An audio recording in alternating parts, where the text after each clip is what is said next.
Hello all and welcome back to my channel, or should I say Swadikha. Thai curry or Thai red curry in this case. Everything we know and love about this Thai food is big bold Thai flavors, beautiful fragrant and creamy red curry sauce. Is such a good combination. You can add any vegetables or proteins and it will be delicious. So here is the most authentic style of making red Thai curry paste at an Indian home. The bold flavors of this curry come from the curry paste. To make this curry paste, we need a few fragrant ingredients, starting with the red bird's eye chili. Now, these are really spicy chilies, and the red color to the curry paste comes from this. Next, I'm going to use almost 12 to 10 cloves of garlic. My garlic cloves are small, so they are large in quantity. The next very important ingredient is the kaffir lime leaves. These actually come frozen, or you also can buy fresh these days in India. They are easily available. Next, we need some lemongrass. Now this is a pounded lemongrass. This is actually how the lemongrass looks. We usually use the green leaves part into our tea, but the roots we are going to add in this curry paste. I have pounded them and sliced them into small pieces. 1 tablespoon of coriander and cumin seeds. I have 1 whole onion chop. You can also use 2 or 3 shallots. In the original recipe, they used a shrimp paste. Now that's not available in India, so we are using these dry shrimps that we get in local markets of India. So it's very easily available and you can replace it with the shrimp paste. Next is the galangal. This is Thai ginger. Well, it's not just like ginger is, but it looks something like ginger. It's a root and it has very fine flavors. So we're going to just scrape the dirt off the root and chop it into pieces. I also have half tablespoon of peppercorns and a lime which I'm going to zest it. The zest of the lime brings a zing to the curry paste. Now these are the ingredients which will help us bring the curry paste together. Usually they use a mortar and pestle and grind them together. Well, I'm going to use a shortcut here and use my mixer grinder. So I'm going to add all my ingredients to my mixer grinder. I'm using my small jar of mixer grinder which is used to grind the dry ingredients and not the water from the galangal and the onions is sufficient to grind this paste. So do not add any water.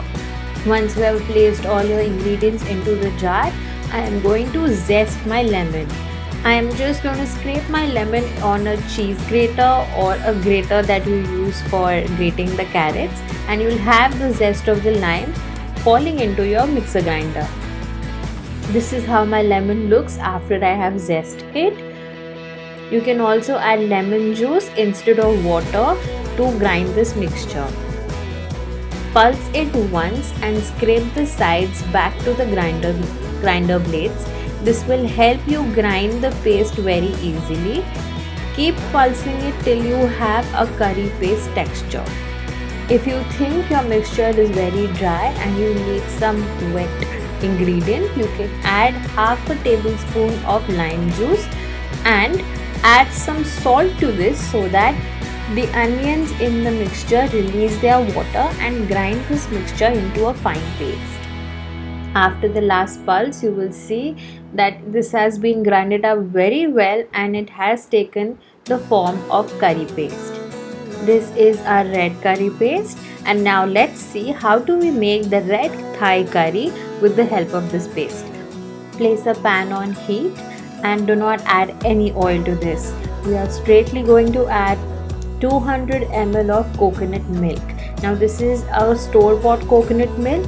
If you are using a coconut milk which is a homemade version, please use the thick cream so that we can extract the oil with this process. We are looking for a coconut oil here, so we are going to evaporate almost all the water from this coconut milk. Switch it to a high flame and keep stirring till you have only 10% of the coconut milk left in your pan. Keep stirring vigorously or else this might catch to the bottom and it might get burned. You can see my coconut milk has almost reduced to the 10% of the quantity that we had added into our pot. Keep stirring vigorously or else it might catch to the bottom. We are looking this to further reduce to a stage where we see the oil floating on the sides or on the corners. Once you see the oil is floating, we are now going to switch the flame to medium and add 1 or 2 tablespoons of curry paste that we made earlier. Depends upon the quantity that you're cooking. Saute your curry paste well into the reduced coconut milk. Since all the ingredients were raw in the curry paste, we need to give them a chance to get cooked well. At this time, my kitchen was full of the fragrances from this curry paste, especially the lemongrass and the kaffir lime leaf. You can now see the curry paste is very good sauteed, and you can actually see there are no traces of the coconut milk which we had added in our pot.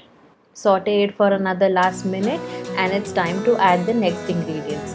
I have taken 200 grams of chicken, thigh pieces boneless, a few bell peppers chopped in juliennes. Now we are going to add all of these ingredients to the curry paste and give them a good saute. The choice of proteins and vegetables depend upon your choice or availability in your kitchen. Give your proteins and your veggies a good stir fry. In my case, I am going to saute all my chicken and veggies in the fry pan till the chicken turns white in color and all the bell peppers and the chicken has absorbed the good flavors of the curry paste. Keep sauteing it on a high flame continuously and do not let it burn.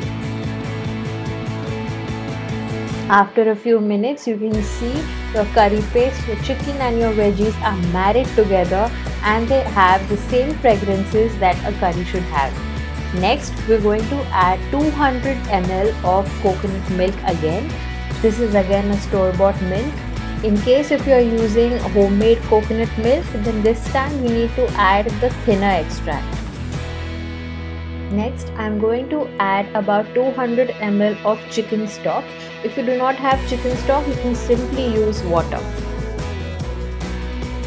Our all ingredients are in the curry and we are now going to wait till it boils up. Once you see your curry has started to boil, instead of adding salt, we are going to add fish sauce. Now I have added about 1 tablespoon of fish sauce and this is the way we like it. But if you wish to reduce or increase the quantity of the fish sauce, so taste the curry first and then add the fish sauce. Cook at least for 20 to 30 minutes on a medium-low flame and this is how the curry will reduce to. Your curry should be reduced to almost 50% and this is the consistency. This curry tastes amazing with steamed rice. To serve this, I am going to make a little well in the center of my steamed rice and pour the gravy in the center. Garnish it with some kaffir lime leaves and it's ready to serve. If you wish to make it a little more spicy, you can also chop the red burnt iced chili that I had shown earlier and place it in the side. So this is how we make the red curry paste and the red curry from that paste. I assure you that with this red curry paste, you never buy a red curry paste from stores. I hope you have liked my video. If you did, then do like and share and subscribe. Thank you for watching, or I must say, Khapun Kha. And I'll see you soon with another one. Till then, bye bye.